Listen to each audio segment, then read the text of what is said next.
La clé de la voix. La clé de la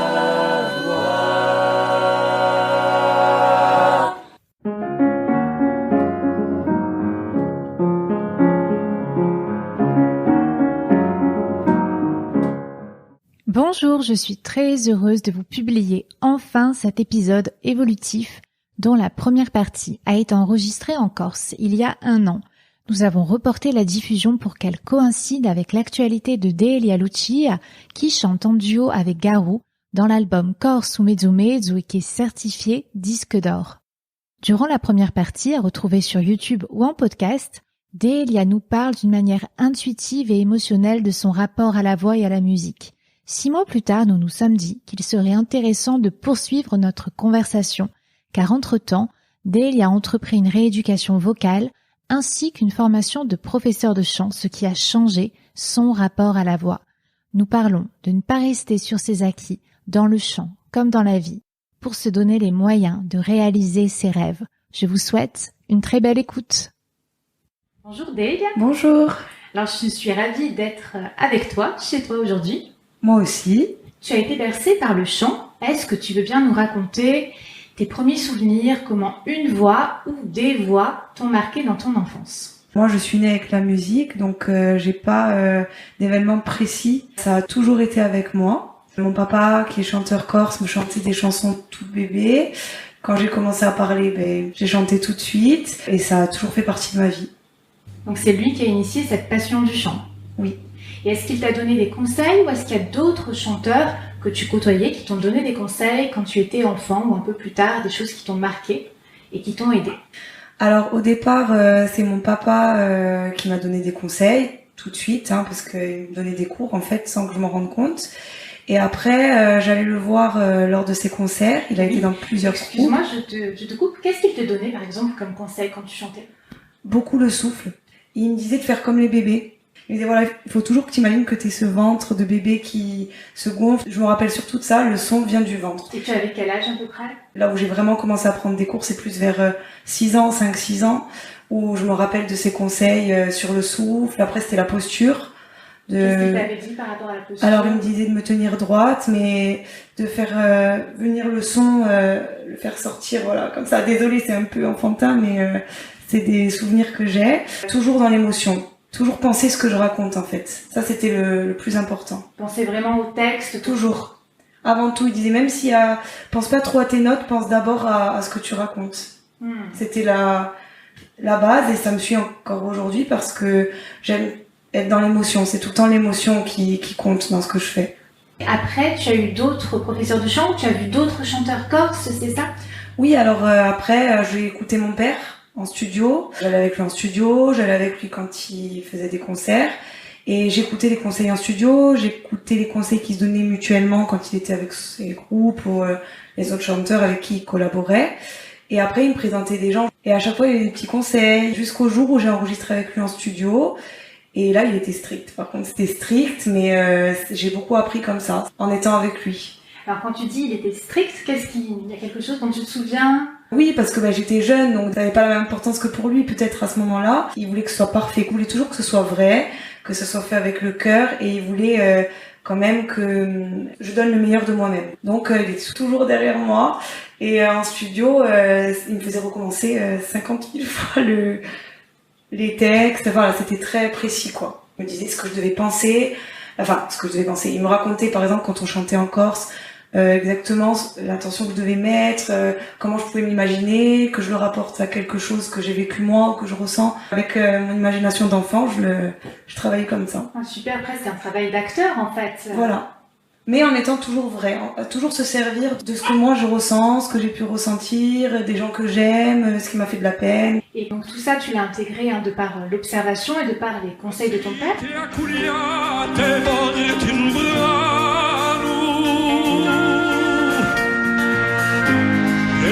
Quattro stagioni di voglia illustrare e storia di storia che scrivono semane e tanti sospiri offerti a un sogno che s'allontana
envie de prendre des cours de chant avec d'autres professeurs de chant? J'ai pris très longtemps des cours avec mon père, jusqu'au jour où j'ai été dans une école de chant à Paris. Qu'est-ce qui t'a motivé à choisir cette école-là?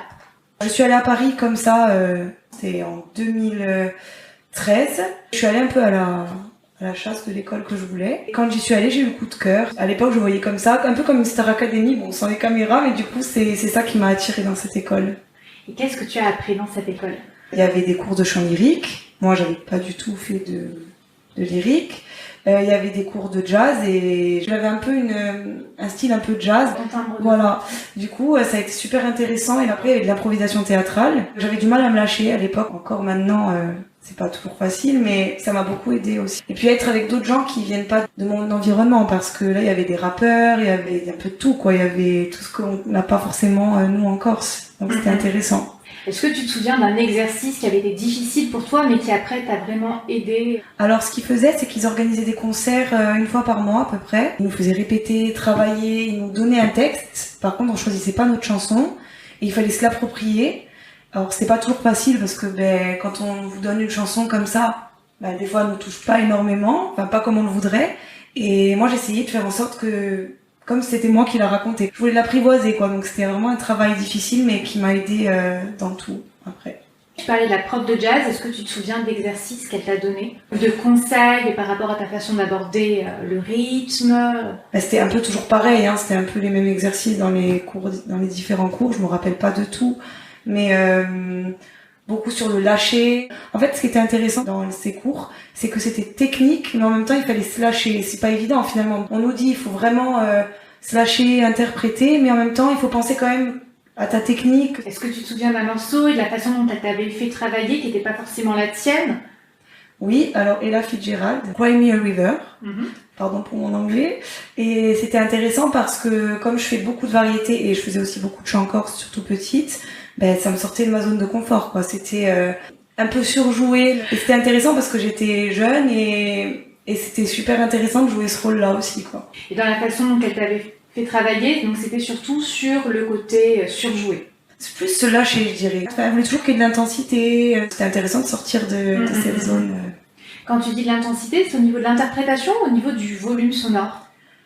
Non, plus de l'interprétation, parce qu'il fallait pas qu'on crie. Donc c'est ça aussi qui était intéressant. C'est qu'il fallait qu'il y ait de l'énergie, mais il fallait pas que ce soit crié. Dans le chant corse, on jette plus la voix. Voilà, et moi j'avais toujours vu mon père faire ça, et c'est vrai qu'il fallait que j'apprenne à mettre de l'intensité sans crier. Et moi j'ai trouvé que ta voix a beaucoup changé dans la mesure où avant tu mettais plus de puissance, et tu faisais des chansons aussi qui mettaient beaucoup plus en avant ton amplitude vocale, ta tessiture, et maintenant on sent que tu travailles beaucoup plus sur le grain de ta voix. C'est ça. Par exemple, j'adore Slimane. Quand je regarde Slimane, je trouve qu'il a vraiment ce truc-là.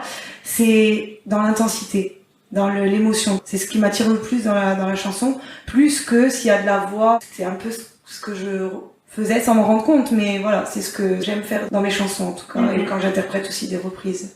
Ça fait assez fragile, mais en même temps, non, ça se casse pas. Il allait vers une certaine fêlure, mais une fêlure un peu maîtrisée. De chanter de cette façon-là, est-ce que ça t'aide aussi à accepter une part de fragilité en toi? Oui, après, la musique, c'est sûr, ça m'a appris à m'assumer, à m'aimer comme j'étais. Ça n'a pas toujours été comme ça. Je me suis beaucoup cherchée dans la musique. Parce que déjà, je viens d'un univers, c'est le chant corse. Après, je me suis tournée vers la variété. Paris m'a beaucoup aidée aussi. J'ai fini par me trouver et ça m'a beaucoup aidée.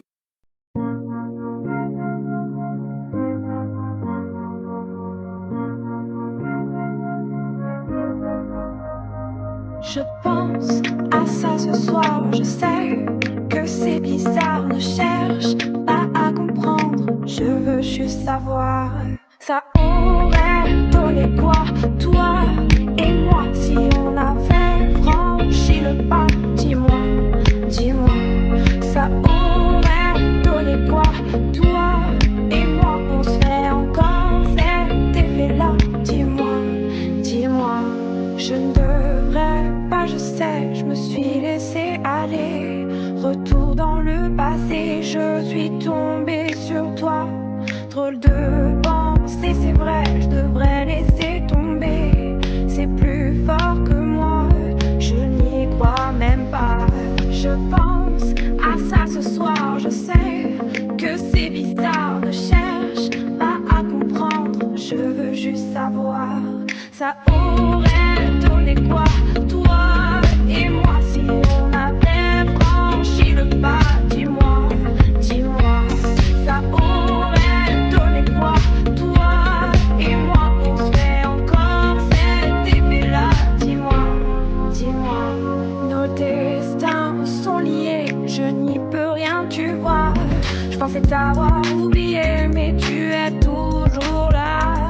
Je perds la tête, c'est ça. Vais-je résister ou pas? Je crois que je dis ça de toi, de faire n'importe quoi.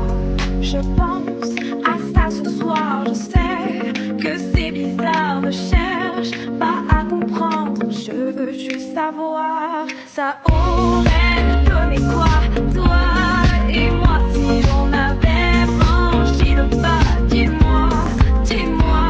Ça aurait donné quoi, toi et moi? On se fait encore cet effet-là. Dis-moi, dis-moi. J'attends un signe, n'importe quoi pour sauter le pas. Est-ce une folie ancrée en moi? Ça ne me quitte pas. Et toi, ça aurait donné quoi, toi et moi? On se fait encore cet effet-là. Dis-moi, dis-moi.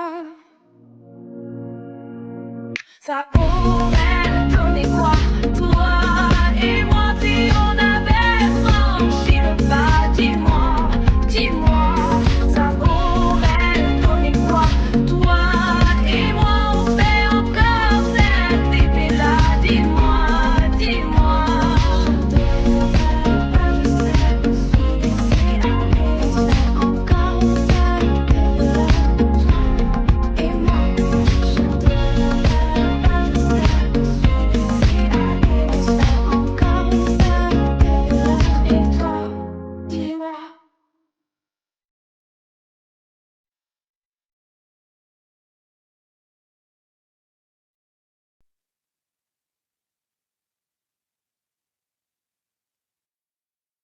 Et maintenant, tu prends toujours des cours de chant.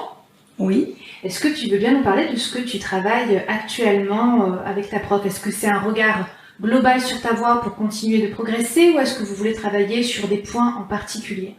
Je travaille avec Julia Knetsch, du coup, à Sartène, et Brice Lebert, qui est pianiste. C'est une académie maintenant, et il y a des coachings privés, et après c'est en groupe aussi. Il y a beaucoup de gens qui chantent du classique, donc c'est intéressant parce que c'est pas du tout mon domaine. Et chacun apprend de l'autre. C'est super intéressant parce qu'on travaille aussi le théâtre, ce qu'on donne sur scène, et moi c'est quelque chose qui me sert énormément, quoi, parce que quand j'arrive sur scène, je me laisse un peu vivre, mais j'apprends aussi à faire que ce soit un peu plus travaillé. Travailler davantage sur le scénique. Oui. Et est-ce que tu as des exercices que tu as fait là récemment que tu aimerais nous partager? Bon, déjà, je fais tout le temps des sons fermés, et que ça vibre dans les lèvres. Je fais beaucoup de... Voilà, bon, beaucoup tout le temps dans ma voiture, parce que quand je suis avec les enfants. Et j'ai des vocalises sur mon téléphone, oui, que j'utilise souvent aussi, à chaque fois que j'ai besoin de chanter, je les utilise. Mais j'essaie de la chauffer un peu tous les jours. Comme j'ai un nodule sur la corde vocale, elle peut être fragile. Des fois, elle peut être super, et des fois, c'est compliqué. Et est-ce que ça t'angoisse quand tu vas faire des concerts de te demander comment ta voix peut être ou... Ah oui, beaucoup. Beaucoup, et le fait de prendre des cours avec Julia, justement, ça m'aide. Après, c'est toujours la même chose, c'est toujours le souffle. On parle du placement. Et Julia, ce qui est intéressant, c'est qu'elle m'a appris quelque chose que je faisais pas. C'est que moi, je chantais beaucoup comme ça. Parce qu'on me dit, il faut ouvrir. Il faut ouvrir, il faut ouvrir. Et en fait, j'apprends que c'est bien, en fait... D'être ancré. Voilà, d'être ancré. Ce qui a fait aussi que je me suis créé ce nodule, qui a fait aussi ma voix, mais il faut maintenant que je réapprenne aussi à être plus ancrée. Les liens aussi, voilà, tout, c'est quelque chose que je réapprends parce que ça s'est fait assez naturellement, il me manquait, enfin comment dire, j'arrivais pas à mettre un mot sur les techniques, j'arrivais pas à expliquer, voilà, à savoir ce que je faisais. Voilà, donc ça m'aide beaucoup. On met tellement de temps à savoir ce qu'on fait. Oui, c'est ça. Même si maintenant il existe de plus en plus de profs vraiment bien formés qui peuvent expliquer, et puis maintenant on a beaucoup plus recours aussi à tout le côté anatomique et scientifique.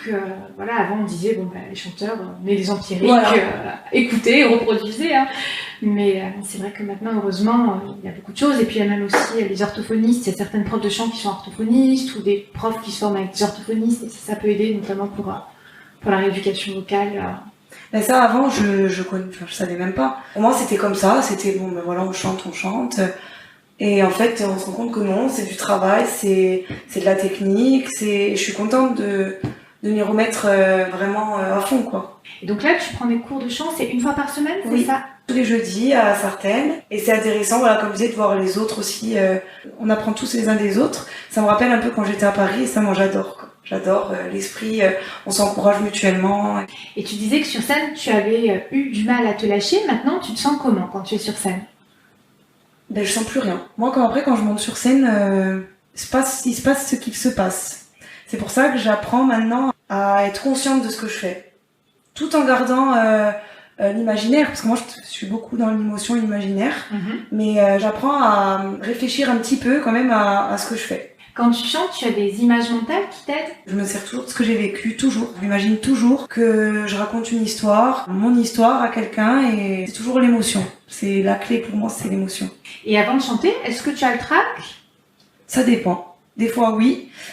Surtout quand je sens que ma voix n'est pas comme j'aimerais qu'elle soit. Tout dépend de mon état d'esprit à ce niveau-là, surtout. Mentalement, non, ça va. C'est plus vraiment sur ma fatigue, mais sinon, non. Ouais, c'est le problème en ce moment du Voilà. module qui te cause un stress. Voilà. Et dans ces cas-là, comment tu fais? Je refais des vocalises, je prends des produits naturels bio que je trouve en pharmacie, dans les magasins bio. Des huiles essentielles. Voilà, des huiles essentielles, du miel, voilà. Et après, me dire qu'il faut que je passe au-dessus, et après, ça marche aussi. Hein. Est-ce que tu aurais des conseils à donner pour justement optimiser son mental? Quand je sens que je suis pas très bien avant de monter sur scène, déjà, je lâche prise. Je me dis, bon, maintenant, j'y vais. Je fais du mieux que je peux, je mets tout mon cœur dans le texte, je mets tout mon cœur dans l'interprétation. Est-ce que tu as des pratiques complémentaires qui t'aident? Le sport. Oui. Je vais beaucoup à la salle et je fais pas mal de cardio. Et même la muscu, ça m'aide à pour ma posture, je trouve que ça m'a changé. Ça m'a beaucoup aidé. Ce qui aide le plus, c'est le mental, hein, c'est toujours pareil. C'est ce qui change le plus. Quand on a confiance dans tout. Dans la musique, ça marche mieux. Donc le mental et le bien-être, par exemple, quand on mange bien, quand on est bien dans sa peau, quand on prend du temps pour soi, quand on se fait plaisir, quand on s'écoute aussi, ça marche beaucoup mieux. Et après, voilà, le sport, c'est ce qui m'aide beaucoup. Alors je voulais te demander, tu as dû avoir beaucoup de beaux souvenirs, mais est-ce que tu te rappelles d'un souvenir qui t'a particulièrement marqué en lien avec la musique? Dernièrement, j'étais en studio avec un ami d'enfance, mon ami depuis qu'on a 12 ans. Et on s'était un peu perdu de vue, et on s'est recroisés quelques temps après. Et on a dit, tiens, il faudrait qu'on travaille. Et on s'est remis à travailler. C'est comme ça qu'on a décidé de faire mon album, ensemble. On a créé, du coup, mes 2 chansons. La reprise après mes 2 enfants. Me retrouver moi, en tant qu'artiste. Et ces heures en studio à écrire, à composer, voilà. Là, je pense que c'est le meilleur souvenir que j'ai. Et à l'inverse, quel a été ton pire souvenir? Et qu'est-ce que tu en as appris? Mon pire souvenir, c'est un casting qu'on a fait avec une amie que j'ai rencontré sur la bataille des chorales. C'était une émission sur TF1 qu'on a fait ensemble. On avait 16 ans et on s'est dit, on va refaire, vu que ça avait marché pour ce coup-là, on va se refaire un casting. Bon. On a passé un casting, je crois que c'était X Factor ou je sais plus, une émission comme ça. Et ils m'ont même pas écouté. Enfin, en fait, on a fait 7 ou 8 heures de queue. Les gens étaient prêts à tout, en fait, pour passer ce casting, quoi, pour réussir. Nous, on est arrivés en mode toute gentille et tout ça. Ils n'écoutaient même pas, en fait. Enfin, ça a été assez dur pour nous, enfin, pour moi en tout cas, parce que je me disais, mais en fait, c'est pas ce que je veux faire. Et en plus, ça nous fait douter dans la musique. C'est dur.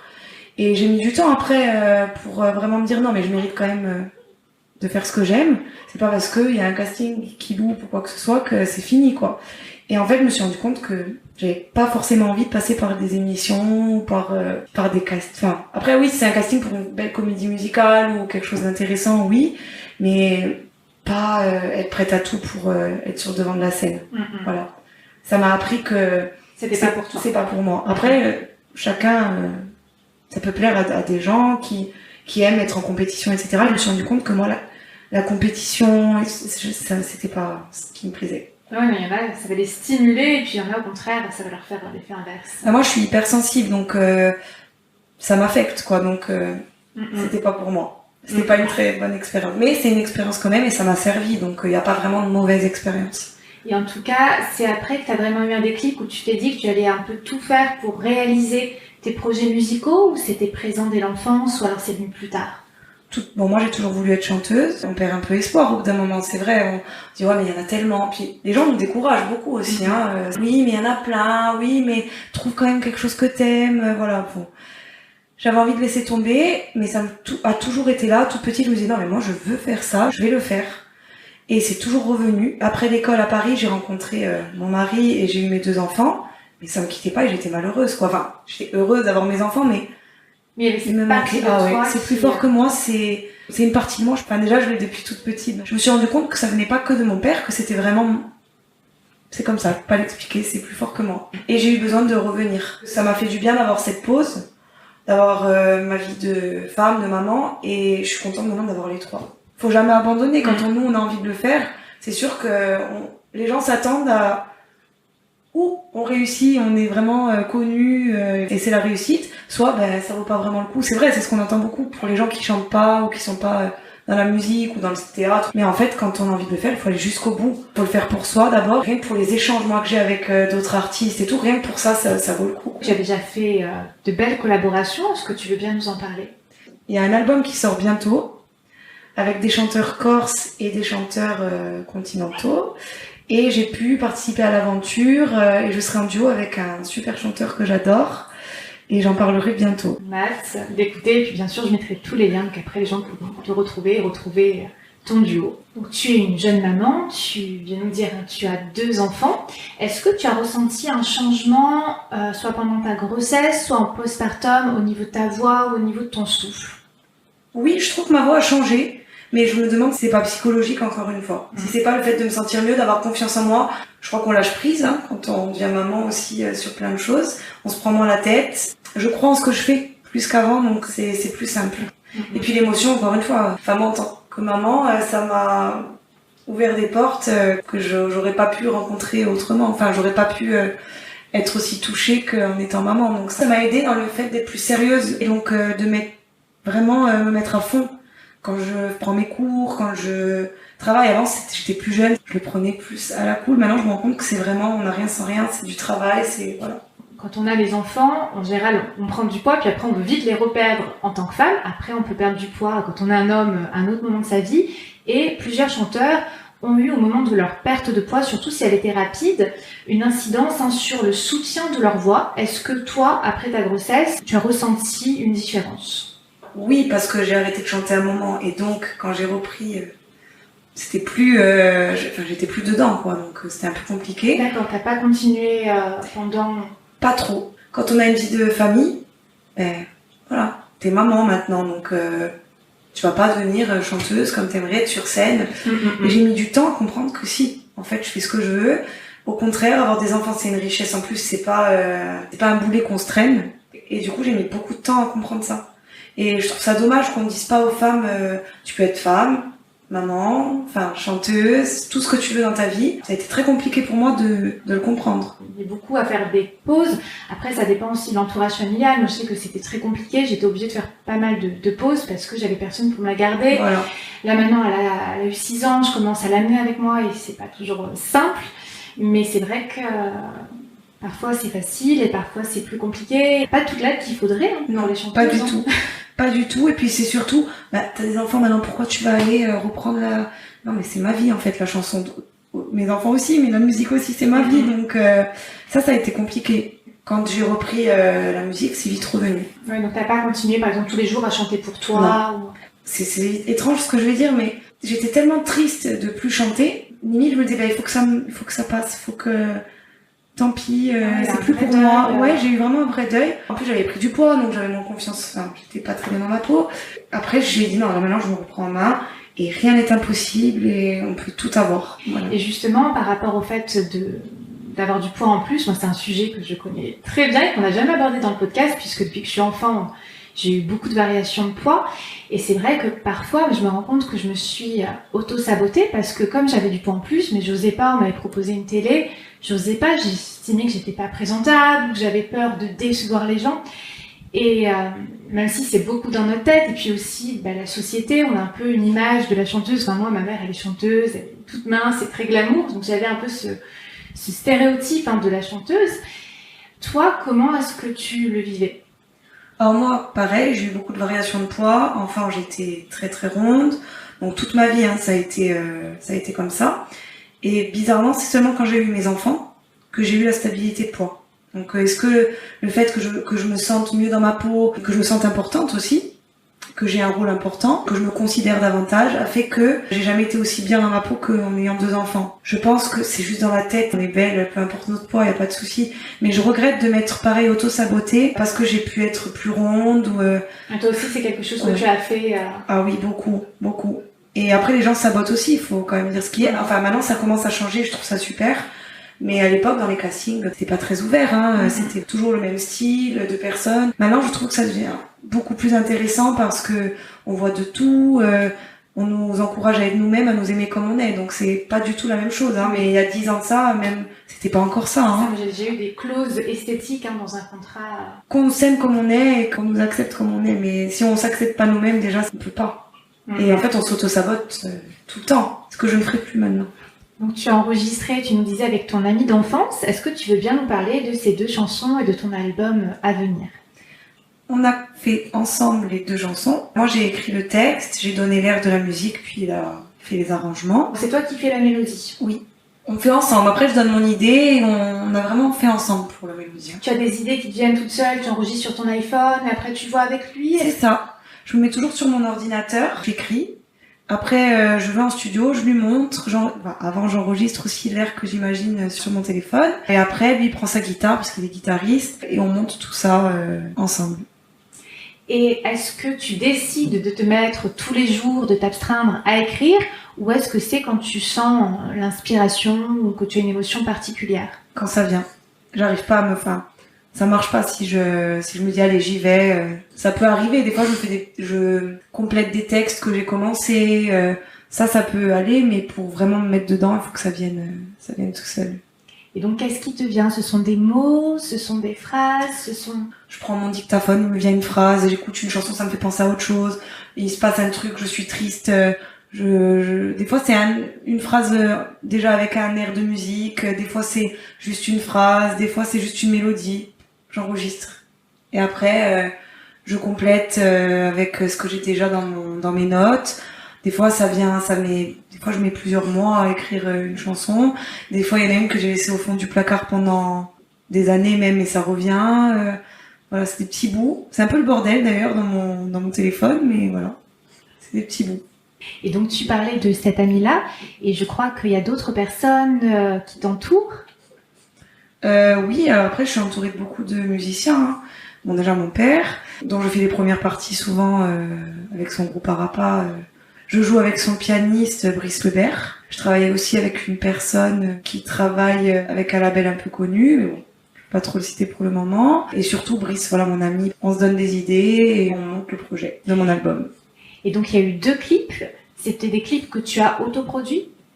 Oui, c'est un ami à moi qui s'appelle Emeric Picot, qui vit en Normandie, qui a fait les vidéos. J'ai rencontré à New York avec mon mari. Il nous a pris en photo, on s'est liés d'amitié, je l'ai fait venir. Il a fait les clips et on est toujours amis d'ailleurs, et voilà. Et est-ce que tu t'es impliquée? Est-ce que tu avais des idées par rapport à la réalisation de tes clips, ou est-ce que tu lui as laissé carte blanche? Non, on a tout fait ensemble. Vraiment, on avait un petit groupe, donc avec Brice, le guitariste, avec Emeric, mon mari aussi, qui a partagé aussi pas mal d'idées avec nous. J'ai des copines aussi. Enfin, on s'est mis à plusieurs. Et après, le premier clip, c'était assez simple. C'était son premier clip aussi à mon ami vidéaste. Et pour le deuxième, par contre, j'avais vraiment une idée en tête de ce que j'imaginais. Parce que Paris, voilà, j'ai laissé 2 mois là-bas, pour toujours. C'est une ville qui m'a marquée. J'ai rencontré des gens qui m'ont beaucoup, beaucoup marqué aussi. J'avais besoin de la mettre en chanson.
Est-ce que tu aurais des conseils à donner aux personnes, aux chanteurs, aux chanteuses qui veulent réaliser et autoproduire leur premier clip? Déjà, il faut oser, hein, parce que au début, j'avais un peu honte. Je me disais, est-ce que c'est quand même mes chansons? Est-ce que les gens vont aimer? Mais en fait, faut le faire. Et j'ai aucun regret, je suis même très contente de l'avoir fait. Ça m'a ouvert des portes. Là, j'ai rencontré des gens vraiment qui vont m'aider dans la création de mon album, donc je suis très contente. Il faut y aller, quoi. Il faut imaginer l'histoire qu'on veut, il faut discuter. Moi, j'aime bien être entourée, voilà, de mes des gens avec qui j'ai l'habitude de travailler, on discute ensemble. Il faut oser, en fait. C'est ça le vrai secret, je crois. Donc là, tu parles de la réalisation de ton album. Oui. De quoi est-ce que ça va parler? Comment est-ce que tu travailles dessus? Alors c'est marrant parce qu'au début, il y a que mon ami et moi qui devions travailler dessus. De sortir les clips, ça nous a ouvert d'autres portes. Au début, il devait y avoir que mes textes. Au final, on va avoir des textes d'autres artistes aussi. Et c'est intéressant. Il y en a d'autres qu'on va écrire en collaboration, d'autres qui sont totalement écrits par d'autres personnes. Et ça m'apporte beaucoup à moi parce que j'étais un peu dans mon monde. Hein. Faut que je garde quand même mon univers, mais ça m'ouvre aussi à d'autres sujets, voilà, c'est très intéressant. Il y a Christophe Mondolone, qui est connu aussi chez nous en Corse, qui m'a proposé de faire un duo sur son album, où il y avait aussi Patrick Fiori et Daniel Lévy. Donc on a fait mon alter ego. Et après, une autre personne a entendu le duo, avec qui je vais travailler maintenant. C'est comme ça que ça marche. Donc c'est pour ça que je dis toujours, il faut oser, il faut y aller, il faut écouter les signes. Il y a toujours des petits signes qui nous disent où on doit aller. Quand on pense que c'est foutu, c'est là qu'il faut encore persévérer. Il faut demander aussi. Il faut demander à ce qu'on nous montre le chemin à prendre et tout ça. Et moi, je crois beaucoup à ça. Donc c'est quelque chose qui t'aide. Ah oui. Plus on y croit, plus on se dit, bon allez maintenant... je veux vraiment que ça marche et plus ça vient à nous. Donc de le manifester, voilà. Et de poser ses intentions. C'est ça, et d'être positif au maximum. C'est pas tout le temps, je suis pas tout le temps positive, loin de là, mais de toujours voir le petit signe pour nous indiquer la route. J'ai hâte de voir ce que les gens vont en penser aussi. Est-ce que tu veux nous dire où on peut t'écouter? Est-ce que tu as des réseaux sociaux? Alors oui, sur les réseaux sociaux, Delia Lucia, Lucia pour Lucia, sur toutes les plateformes de téléchargement. Entrepris plusieurs choses. Qu'est-ce qui a changé pour toi? Pas mal de choses. Je prends toujours mes cours à Sartène avec Julia. Ensuite, j'ai entrepris une formation à Montpellier avec Emmanuel Trinquès que tu as eu la chance d'interroger. Oui, justement, est-ce que tu veux bien nous en parler puisque c'est intéressant d'avoir ton retour sur la formation chant, voix et corps puisque Emmanuel Trinquès en avait fait un portrait chinois de technique vocale et c'est un super épisode, c'est l'épisode 45 pour celles et ceux qui veulent l'écouter et je ne l'ai pas beaucoup questionné sur le déroulement des formations donc c'est l'occasion de nous en parler. Ça fait pas très longtemps, ça a commencé en janvier. C'est super intéressant, ça rejoint beaucoup le travail que je fais avec mon orthophoniste pour la rééducation vocale. Donc c'est parfait pour moi parce que du coup je fais que ça, que de la musique, que de la voix en fait. J'apprends énormément sur la voix, comment ça fonctionne, comment soigner ses cordes vocales, comment en prendre soin. C'est un tout autre univers sur lequel je m'étais pas vraiment penchée parce que je chante depuis très longtemps. J'ai commencé petite avec mon papa, donc j'avais pas toute cette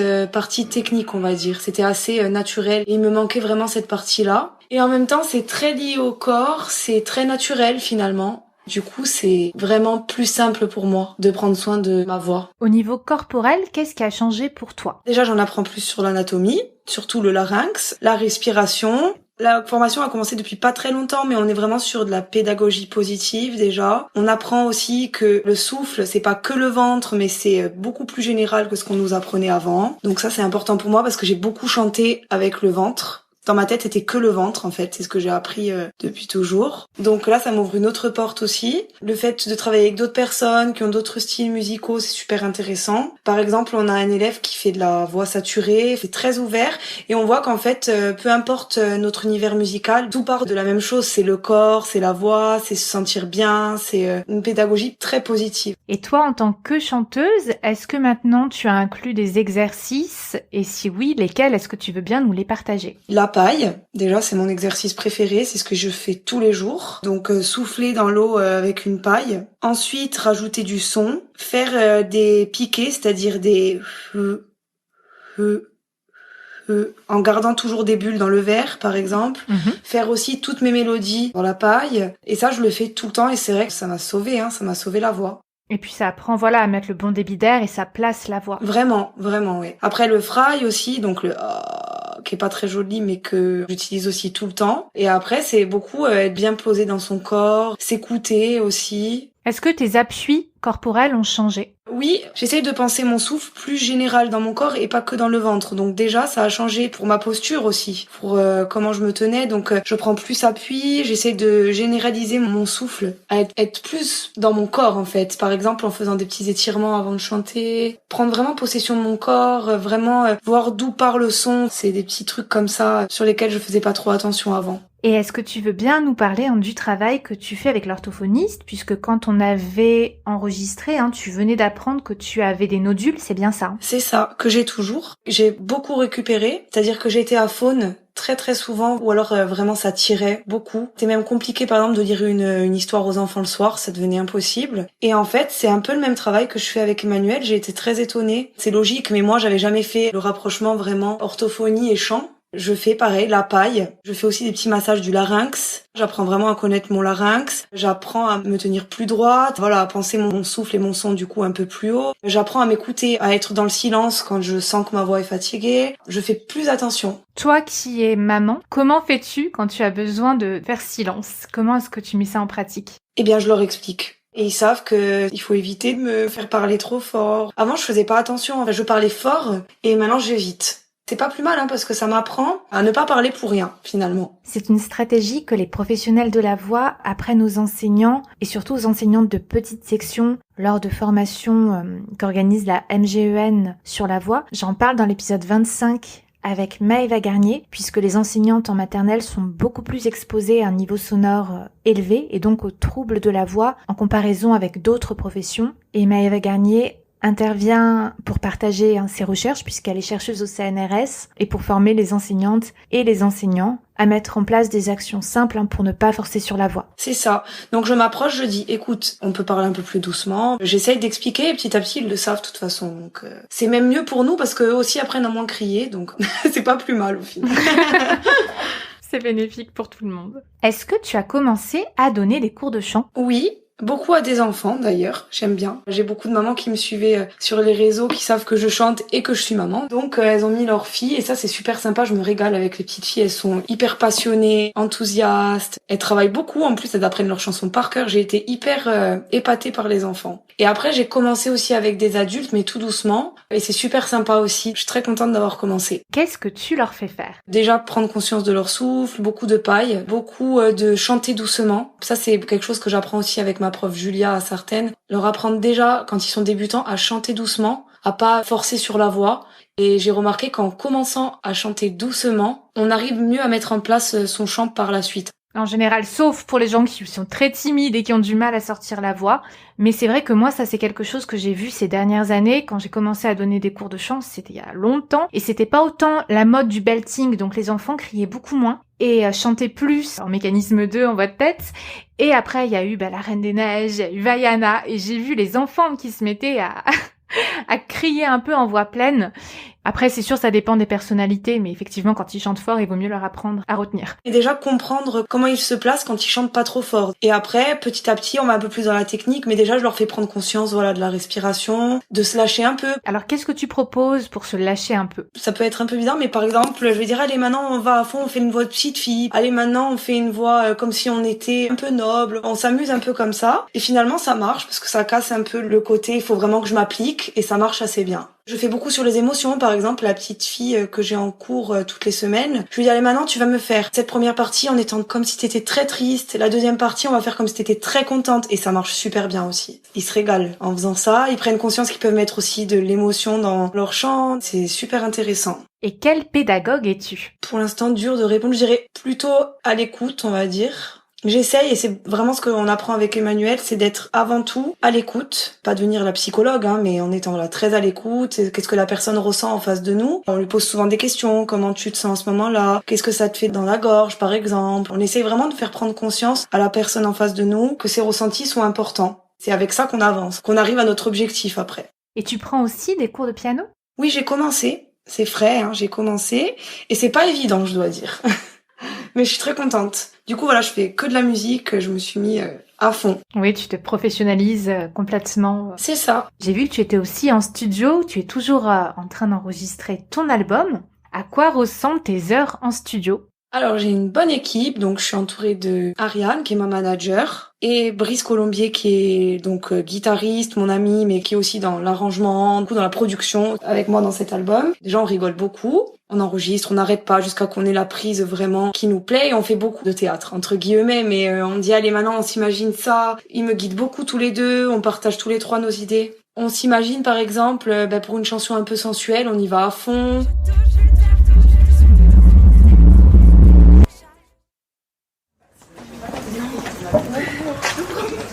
C'est là.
Là, on va faire une chanson aussi qui est un peu enfantine. Je me suis imaginé vraiment que je parlais à mon fils. Je l'ai appelé par exemple juste avant, donc j'étais vraiment trop contente de lui parler. Et après, ça m'a mis dans le bon mood, on va dire. Je me mets à fond dans mon personnage, dans le ressenti. C'est le plus important, je crois. D'abord la technique et ensuite le ressenti. C'est-à-dire que là, on dit quelle couleur on veut donner à cette chanson. On en parle tous les trois et ensuite on y va. Quand tu dis couleur, est-ce que tu imagines vraiment la couleur ou est-ce que tu imagines plutôt des ambiances, des climats?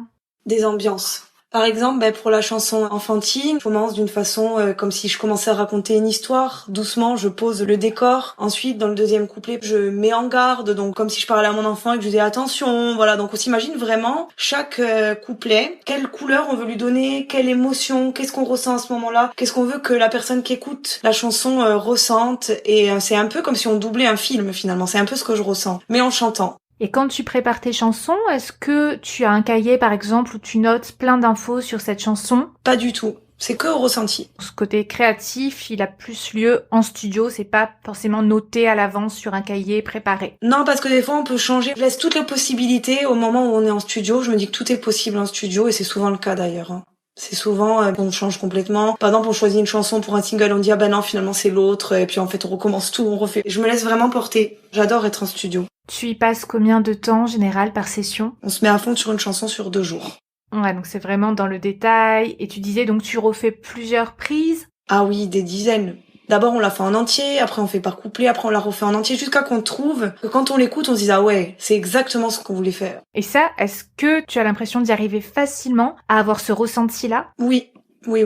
C'est quelque chose qui est assez facile pour moi, parce que tout simplement, je suis comme ça dans la vie. Ça se joue à l'instinct, ça se joue à ce que je vais ressentir ce jour-là, et c'est vrai que d'un jour à l'autre, on peut voir qu'une chanson, on l'enregistre pas du tout de la même façon. C'est pour ça qu'on essaie de la faire vraiment sur 2 jours, parce qu'autant dans une semaine, dans un mois, j'aurai pas du tout la même voix sur cette chanson. Ça donnera pas du tout la même chose et ça se verra. On peut pas faire par exemple une moitié de chanson un jour et une moitié quelques jours après, c'est impossible.